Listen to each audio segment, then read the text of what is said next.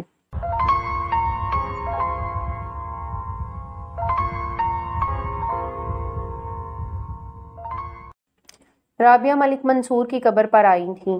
انہوں نے دو زانو قبر کے سرہانے بیٹھتے ہوئے سسکی سی لی اور سوچا، منصور تم تو نظر اٹھا کر بھی مجھے نہیں دیکھتے تھے، تم کہتے تھے میری سمت بدل گئی ہے، تم مجھے الجھانے مت آیا کرو۔ رابی، میں تمہاری طرف ہی دوڑ رہا تھا، اندھا دھند کتنی ٹھوکریں لگیں مجھے، میں کتنی ہی بار پھر اٹھ کر دوڑ پڑا، لیکن جس طرف سے بھی تمہاری طرف لپکتا وہ راستہ آگے بند ملتا۔ تب اس نے میری سمت بدل دی۔ بند گلی کی طرف بھاگنے کا کیا فائدہ؟ ایسی سمت بھاگو جہاں راستے کھلے ہوں دور تک۔ تم کیوں آ جاتی ہو مجھے بے راہ کرنے؟ مت آیا کرو۔ انہوں نے اپنے ہاتھ قبر پر رکھ دیے۔ ابھی کچھ دیر پہلے ہی قبر پر چھڑکاؤ کیا گیا تھا، مٹی سے سوندھی سوندھی خوشبو اٹھ رہی تھی۔ اور پتہ ہے منصور، تمہارے راستے تو بدل گئے تھے، لیکن میں تمہاری ہی سمت بھاگ رہی تھی۔ 6-7 سال کی دوری اور فراق کے بعد تمہیں دیکھا تھا تو جیسے سارے درد جاگ اٹھے تھے، جدائیوں کے سارے عذاب زندہ ہو گئے تھے۔ تمہیں اپنے سامنے دیکھ کر خود پر سے اپنا اختیار ختم ہوتا جا رہا تھا۔ میں سوچتی تھی پتہ نہیں میں نے کیسے اتنے سال تمہارے بغیر گزار دیے۔ میرا جی چاہتا تھا تمہارے سامنے بیٹھی رہوں منصور، بھلے تم مجھے نگاہ اٹھا کر بھی نہ دیکھو، میں تمہیں دیکھتی رہوں، تمہارے قدموں کی دھول کو اپنی آنکھوں سے لگاؤں، دید کی پیاسی آنکھیں تمہیں تکتی رہیں، اور پھر میں ہفتوں ان لمحوں کی خوشی کو جرا جرا پیتی رہوں، اور پھر آ جاتی۔ تم نے میرے لیے اتنا عذاب سہا تھا منصور، وہ محبت جو تم نے مجھ سے کی تھی، اس کی ساری حدت اور شدت میرے دل میں اتر آئی تھی۔ محبت تو میں نے بھی تم سے کی تھی منصور، اور بابا جان کے انکار کے بعد میرا بھی جی چاہتا تھا کہ میں مر جاؤں، اور مہینوں میں روتی رہی تھی، اور راتوں کو جاگ کر تمہیں یاد کرتی تھی۔ میرے دل کا ایک کونا کہیں کھو گیا تھا منصور، لیکن تمہیں سامنے دیکھ کر مجھے یوں لگتا تھا جیسے میرا تو سارا دل ہی کرچی کرچی ہو کر کہیں گر گیا ہے، اور میں تو بغیر دل کے زندہ ہوں۔ تمہارے منع کرنے کے باوجود میں کسی نہ کسی بہانے تمہارے پاس پہنچ جاتی، کبھی بچے کے لیے دعا کروانے، کبھی اپنے لیے، کبھی پانی دم کرانے۔ میرا کتنا دل چاہتا تھا کہ تم بس ایک بار نظر اٹھا کر مجھے دیکھو، ایسے ہی جیسے پہلے دیکھتے تھے، اتنی ہی محبت سے۔ تمہاری خوبصورت آنکھیں میرے لیے محبت کی قندیلیں جل رہی ہوں، اور میں ان آنکھوں کی روشنیوں میں ڈوب جاؤں، لیکن تم تو نگاہ ہی نہیں اٹھاتے تھے، اور جو اٹھاتے بھی تھے تو تمہاری نگاہیں کہیں اور دیکھ رہی ہوتی تھیں۔ تم کن منزلوں کے مسافر ہو گئے ہو منصور؟ کچے صحن میں خردری چارپائی پہ تمہیں بیٹھے دیکھ کر مجھے تمہارا وہ ساری آسائشات سے سجا گھر یاد آ جاتا ہے، اور میرا دل روتا۔ ہمیں سے ہر ایک ایسی ہی منزل کا مسافر ہے رابعہ، بس ہم سمجھتے نہیں۔ تم واپس لوٹ آؤ مانی، میں وعدہ کرتی ہوں کہ میں تحسین سے طلاق لے لوں گی۔ ایک روز میں نے تم سے کہا تھا، تب تم نے بہت تعصب سے مجھے دیکھا تھا۔ اس راہ کے مسافر پلٹتے نہیں ہیں رابعہ، اس راہ کی پیاس میں بھی عجب لذت ہے، تشنگی بھی شہد آ گئی ہے رابعہ، پاؤں کے کانٹے بھی پھولوں کی طرح نرم لگتے ہیں۔ مگر میں کیا کروں منصور، میرے اندر تمہاری طلب جاگ اٹھی ہے۔ نماز پڑھا کرو رابعہ، اور خدا سے سکون کے لیے دعا کیا کرو۔ خدا نے پہلے کب ہماری دعائیں سنی تھی، کتنی دعائیں مانگی تھی راتوں کو جاگ کر، سجدوں میں رو رو کر۔ نہیں رابی، وہ دعائیں سنتا ہے، شاید ہماری دعا میں کہیں کوئی کمی رہ گئی ہوگی۔ مولوی ہدایت اللہ نے کہا، انہوں نے مجھے خدا سے مانگا اور خدا نے مجھے انہیں دے دیا۔ خدا نے ان کی دعا سن لی تھی۔ اس روز میں بہت رویا تھا۔ میں نے خدا سے دعا کی تھی کہ وہ میرے لیے کسی ایک سمت کا تعین کر دے۔ دونوں سمتوں کی کشش مجھے مارے ڈال دیتی ہے، ایک سمت اپنی طرف کھینچتی ہے اور دوسری اپنی سمت، اور اس نے مجھے ایک راستے پر کھڑا کر دیا اور کہہ دیا، اسی پر چلتے رہو اور آزمائش کے لیے وجود کا ایک حصہ دنیا سے بھی باندھ دیا رابی۔ لیکن منصور، میں ہاتھ اٹھاتی تو میرا دل چاہتا میں تمہیں بھولنے کی دعا نہ کروں، میں اللہ سے کہوں ربا میرے درد محبت میں اضافہ کر۔ مجھے اس درد میں عجب لذت ملنے لگی تھی منصور، اور ہم نے میری دعا سن لی، اور ہر گزرتے دن کے ساتھ اس درد محبت میں اضافہ ہوتا گیا، اور تم ہر بار پہلے سے زیادہ اجنبی ہو کر ملتے، اور میں ہر بار تمہارے لیے اپنے اندر اور زیادہ محبت محسوس کرتی۔ تم نے میری اچھی بھلی زندگی کو ڈسٹرب کر دیا تھا منصور۔ تحسین بھی بیزار سے ہو گئے تھے۔ تمہیں کیا ہو گیا ہے؟ وہ جھنجھلا جائے، اور میں انہیں کیا بتاتی کہ مجھے کیا ہو گیا ہے؟ وہ میرے لیے موجود ہوتے ہوئے بھی ناموجود ہو گئے تھے، جیسے میں تمہارے لیے موجود ہوتے ہوئے بھی موجود نہیں تھی۔ پھر تحسین یورپ چلے گئے۔ پہلی بار میں ان کے ساتھ نہیں گئی منصور، لیکن جس روز وہ جا رہے تھے انہوں نے کہا تھا، رابعہ میں واپس آؤں تو تم پہلے جیسی ملو مجھے، یا آدم بیزار رابعہ مجھے نہیں چاہیے۔ مما ہم سے محبت نہیں کرتی، میری بیٹی نے کہا تو میرا جی چاہا کہ میں تم سے کہوں، منصور تم یہاں سے چلے جاؤ، تم یہاں رہے تو میں اپنے مرکز سے ہٹ جاؤں گی، اور جب کوئی سیارہ مرکز سے ہٹ جاتا ہے تو فضا میں ہی ٹکڑ کر ریزہ ریزہ ہو جاتا ہے۔ مجھے ریزہ ریزہ ہونے سے بچا لو منصور، لیکن اس کی تو نوبت ہی نہیں آئی تھی منصور، اور تم پہلے ہی غائب ہو گئے۔ گاؤں والوں کا خیال تھا تمہیں مار کر تمہاری لاش کہیں پھینک دی گئی ہے، اور میرا جی چاہا تھا میں اپنے وجود کے ٹکڑے ٹکڑے کر کے چیل کبوں کو کھلا دوں۔ میں ختیجہ کے پاس جا کر پوچھنا چاہتی تھی کہ تم کیسے اور کب غائب ہوئے، لیکن تمہارے خاندان کے ساتھ جو سلوک کیا گیا اس سے تو پہاڑ شک ہو جاتے۔ میں کیا تھی؟ میرا دل میرا ساتھ چھوڑ بیٹھا تھا۔ 12 گھنٹے آئی سی یو میں رہنے کے بعد جب مجھے ہاسپٹل کے کمرے میں لایا گیا تو میرا جی چاہتا تھا میں کہیں بھاگ جاؤں، اپنے آپ کو ختم کر لوں۔ تم نہیں رہے تھے، تمہاری بیوی، تمہارا بچہ اور وہ سب جو زندگی کے سفر میں اچانک تمہارے اپنے بن گئے تھے۔ کوئی بھی تو باقی نہیں رہا تھا۔ تمہارا کون تھا جو تمہارا انتقام لیتا میرے سوا؟ میں نے سوچا تھا مجھے مرنا نہیں چاہیے، مجھے تمہارے قاتلوں کو ڈھونڈنا چاہیے۔ تب میں نے اپنی قوت ارادی سے خود کو اٹھایا اور 5 دن بعد گاؤں پلٹ کر آ گئی۔ میں مسجد میں گئی اور مسجد سے باہر اس درخت کے پاس کھڑی رہی جہاں تم اکثر ٹیک لگا کر بیٹھا کرتے تھے۔ پھر میں نے عبدالقادر کو مسجد سے آتے دیکھا۔ یہ شخص بابا جان کا خاص ملازم تھا، لیکن میں جانتی تھی کہ اسے تم سے کتنی عقیدت ہے۔ وہ تمہارا کوئی نہیں تھا، لیکن ہمارے درمیان ایک رشتہ درد کا تھا جو مشترکہ تھا۔ میری آنکھوں میں آنسو آ گئے، میرا دل چاہا میں اس سے لپٹ کر روؤں، خوب چیخ چیخ کر، اونچا اونچا بین کر کر کے۔ عبدالقادر میرے سامنے آ کر کھڑا ہو گیا، پھر اس کی آنکھیں بھی آنسوؤں سے بھر گئی اور ہم دونوں ایک دوسرے کے سامنے کھڑے روتے رہے۔ مولوی صاحب بہت اچھے تھے جی، اللہ والے، لیکن یہ سب کون ہے اس کا ذمہ دار؟ عبدالقادر، مجھے تو کچھ پتا نہ تھا، میں تو ساتھ والے گاؤں میں رہتی تھی اپنے سسرال میں۔ وہ جی، وہ جھجکا، آپ کو نہیں پتا جی، مولوی جی نے ماسی برکت کی طرف سے پرچہ کٹوا دیا تھا، وارنٹ نکلوائے تھے چودھری صاحب کے جی تو، اور اسے مزید کچھ کہنے کی ضرورت نہ تھی۔ میں سب جان کر حویلی آئی تو پتا چلا کہ بابا جان اور بھائی شکارگاہ گئے ہیں۔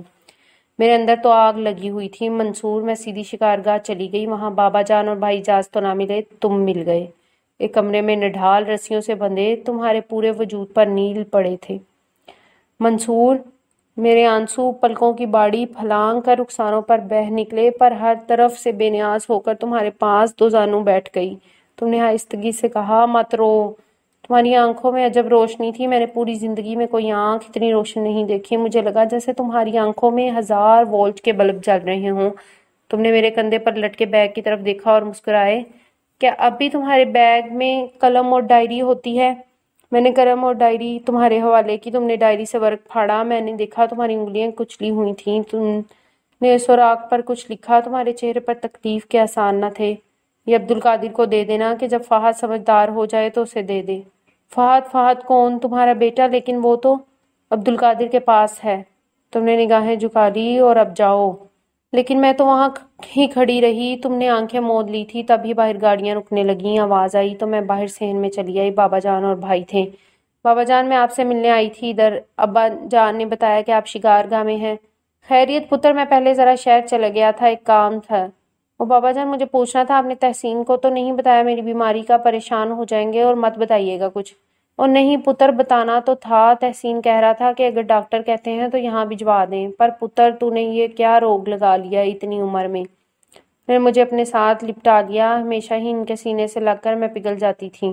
منصور، میرا دل پانی ہو جاتا تھا، میں کسی بات سے انکار نہ کر سکتی تھی، لیکن اس روز ایسا نہ ہوا۔ میں الگ ہو گئی۔ بس بابا جان، جو دکھ زندگی میں آنے ہوتے ہیں وہ تو آتے ہی ہیں۔ شاید بی پی اچانک ہائی ہو گیا تھا۔ خیال رکھا کر اپنا پتر، تحسین گلہ کر رہا تھا۔ تو اپنا خیال نہیں رکھتی؟ آج حویلی رک جاؤ رابی، بھائی اعجاز نے کہا تو میں انکار کر کے چلی آئی۔ بچے گھر میں ہیں بھائی، پھر کبھی آ جاؤں گی۔ ہاں ہاں، تمہیں ڈاکٹر نے آرام بتایا ہے۔ بابا جان مجھے باہر گاڑی تک چھوڑنے آئے تھے، میں گھر لوٹ آئی تھی۔ منصور، مجھے کچھ سوچنا تھا، کچھ عمل کرنا تھا۔ میں نے عبدالقادر کو دوسرے دن بلوایا۔ میں نے سوچا تھا عبدالقادر کے ذریعے تمہیں کسی طرح شکارگاہ سے نکال دوں منصور، لیکن تم تو کہیں اور ہی روانہ ہو گئے تھے۔ عبدالقادر نے سر جھکا کر روتے ہوئے بتایا، کل رات بابا جان نے اچانک اس کو شکارگاہ بلوایا تھا اور مولوی صاحب کی لاش دفنانے کو کہا تھا۔ مولوی صاحب کے چہرے سے روشنیاں نکل رہی تھیں۔ جی، اس نے بتایا تھا۔ گو بابا جان نے عبدالقادر سے کہا تھا کہ گڑھا کھود کر دبا دو، لیکن اس کا دل نہیں مانا تھا، اور گاؤں سے دوسرے لوگوں کو بلا کر انہوں نے تمہیں نہلا کر اور کفن پہنا کر نماز جنازہ پڑھ کر دفن کیا تھا۔ فجر سے ذرا پہلے ہی ہم فارغ ہوئے ہیں جی، عبدالقادر بتا رہا تھا، اور میرا دل جیسے کہیں نیچے پاتال میں گرتا جا رہا تھا۔ اب کہ میں 20 دن ہاسپٹل میں رہی تھی منصور، اور جب ہاسپٹل سے میں واپس آئی تو بچوں کے چہرے مرجھائے ہوئے تھے۔ وہ میرے بغیر تو کچھ بھی نہیں تھے۔ مجھے لگا میں تمہارے قاتلوں کو کیفر کردار تک نہیں پہنچا سکتی، میں تو کچھ بھی نہیں کر سکتی سوائے رونے کے، اور اللہ تھا کہ میرے درد محبت میں اضافہ کرتا جا رہا تھا۔ جب میرا دل گھبراتا، میں جنگل میں اس تھوڑی سی ابری ہوئی مٹی کی ڈھیری کے پاس گھنٹوں بیٹھی رہتی۔ تحسین وطن آیا تو اس نے کہا رابعہ بیمار ہے، اس کا دماغ صحیح نہیں ہے، اور دوسری شادی کر لی۔ اس روز جس دن تحسین اپنی نئی نویلی دلہن کے ساتھ حویلی آیا، میں نے بڑا سکون محسوس کیا، جیسے میں آزاد ہو گئی ہوں۔ تم نے دعا کی تھی نا منصور کہ اللہ تمہیں دنیاوی محبتوں سے آزاد کر دے، تمہارے دل میں اپنی اور اپنے رسول اللہ صلی اللہ علیہ وآلہ وسلم کی محبت بھر دے، تو اللہ نے تمہاری دعا سن لی تھی۔ اس نے تمہارے دل کو شفاف کر دیا، ہر نقش مٹا دیا۔ میں نے بھی اپنے رب سے دعا کی تھی منصور کہ ربا میری بیڑیاں کاٹ دے اور مجھے صرف اور صرف تمہارا کر دے، اور میرے رب نے میری دعا سن لی تھی۔ اور پھر میں نے یہاں مسجد کے قریب گھر بنا لیا۔ تحسین کو میری ضرورت تھی اور نہ مجھے تحسین کی۔ شروع میں بابا جان کے خوف سے وہ 15 دن بعد چکر لگاتا تھا، لیکن میری خاموشی اور گریز نے اسے جلد ہی بیزار کر دیا۔ وہ بچوں کو ڈرائیور بھیج کر بلوانے لگا۔ پھر ایک روز اس نے مجھے طلاق دے دی۔ میں صبح مسجد آ جاتی، تمہاری طرح جھاڑو دیتی اور وہاں بیٹھی رہتی جہاں تم بیٹھتے تھے۔ پھر میں نے مسجد کو سنوارنا شروع کر دیا۔ مجھے لگتا جیسے میں تمہاری خدمت کر رہی ہوں۔ میں نے بابا جان سے کہہ کر جنگل والی زمین مسجد میں شامل کر لی تاکہ صحن وسیع ہو جائے۔ مزدوروں نے کہا یہاں قبر ہے۔ میں تو جانتی تھی نا منصور، اور یوں تم میرے پاس آ گئے، میرے قریب۔ میں نے تمہاری قبر بنوائی، اس پر کوئی کتبہ نہیں ہے، ایک چھوٹا سا پتھر سرانے کی طرف ہے جس پر میں نے یوں ہی ایک روز مار کر سے موٹا موٹا لکھ دیا ہے، شالا مسافر کوئی نہ تھی وے، حق جناں تو بھاری ہون۔ تم زندہ تھے تو میں ہر لمحہ تمہارے ہجر کی آگ میں جلتی تھی منصور، اور تم مر گئے تو میرے قریب آ گئے، اور میں ہر روز تمہارے وصل سے سرشار ہوتی ہوں۔ مجھے ہر یہاں تمہاری خوشبو آتی ہے۔ میں جب چاہوں تم سے مل لیتی ہوں، تم سے باتیں کر لیتی ہوں، اور دل کو سکون سا مل جاتا ہے۔ رابعہ نے گیلے رخساروں کو انگلیوں کی پوروں سے پونچھا اور سر قبر پر رکھ دیا۔ اس وقت مسجد میں کوئی نہیں ہوتا تھا، اور یہ ان کا معمول تھا کہ اپنے گھر کے پچھلے دروازے سے نکل کر وہ مسجد میں چلی آتی۔ کبھی بہت سویرے آ کر جھاڑو دے دیتی، چودھری نیاز کو اس کا دکھ کھائے جاتا۔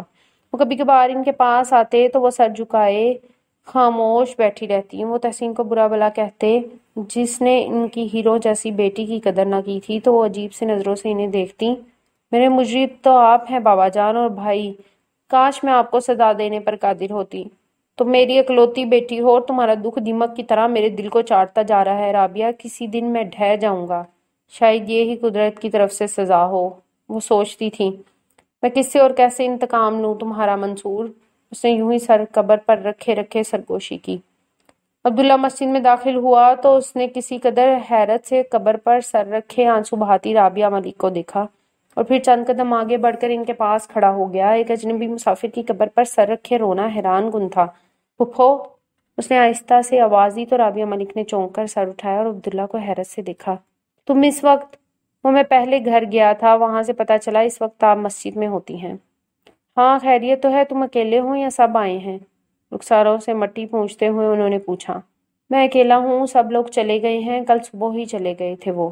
میں اور دانیال رک گئے تھے، دانیال بھی صبح چلا گیا۔ غلام دین کے گھر کی عورتیں اس کے ساتھ گئی ہیں۔ شہر میں اس نے ان کی رہائش اور حفاظت کا بندوبست کر دیا ہے۔ میں آپ سے بات کرنے کے لیے رک گیا تھا، ابھی جاؤں گا۔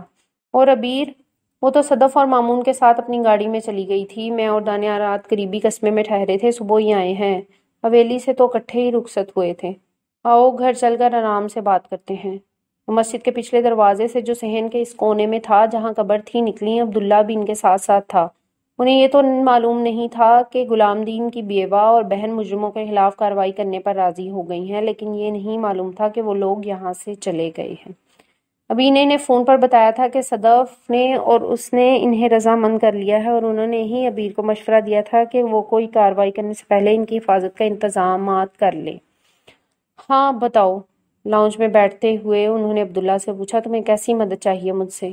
یہ تو مجھے خود بھی نہیں معلوم، لیکن آپ نے کہا تھا کہ آپ میری مدد کریں گی اگر ضرورت پڑی تو۔ میں صرف آپ کو اپنا وعدہ یاد دلانے آیا ہوں اور یہ بتانے آیا ہوں کہ ہم نے چودھری اعجاز کے خلاف پرچہ کٹوا دیا ہے، بے وجہ ظلم اور زیادتی کا، اور میں آپ سے یہ درخواست کرنا چاہتا ہوں کہ دوران مقدمہ اگر ہمیں آپ کی کسی قسم کی ضرورت پڑی تو آپ پیچھے مت ہٹیے گا۔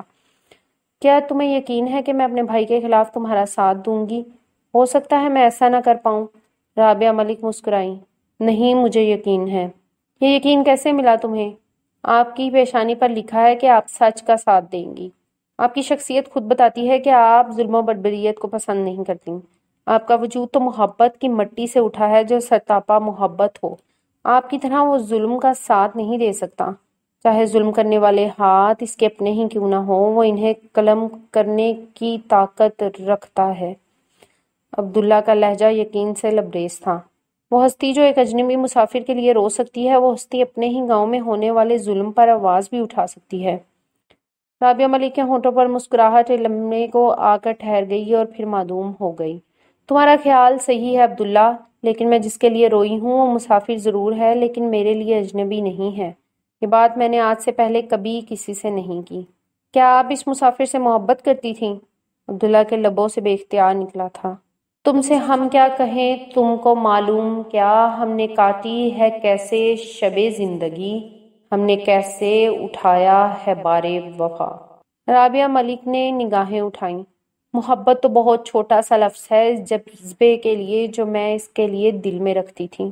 اس شخص نے مجھے محبت کرنا سکھایا، مجھ پر محبت کے اصل معنی واقعے۔ خیر یہ تو ایک الگ کہانی ہے، پھر کبھی صحیح۔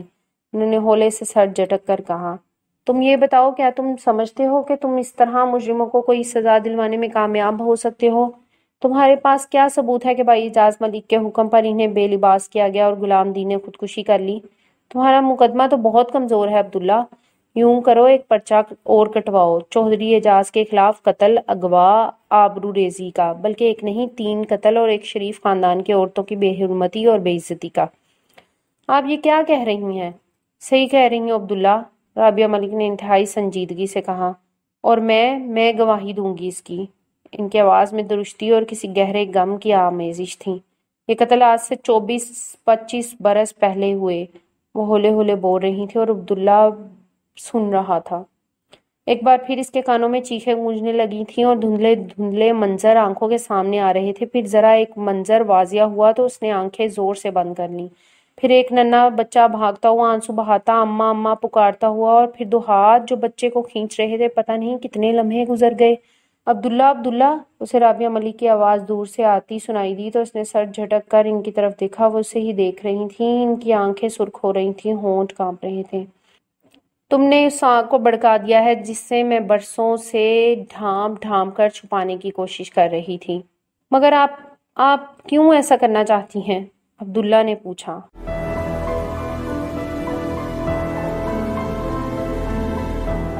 اگر آپ نے ہمارا چینل سبسکرائب نہیں کیا تو ابھی سبسکرائب کریں اور ساتھ ہی بیل آئیکن پر کلک کریں تاکہ ہماری نئی آنے والی بکس کی اپڈیٹس آپ کو ملتی رہیں۔ لائک کریں، شیئر کریں اور کمنٹس کر کے اپنی رائے کا اظہار کریں، اور یہ بھی بتائیں کہ آپ کو ہماری بکس کیسی لگتی ہیں۔ مزید معلومات اور ڈسکشن کے لیے ڈسکرپشن میں دیے گئے لنک پر کلک کر کے ہمارا واٹس ایپ گروپ جوائن کریں. شکریہ.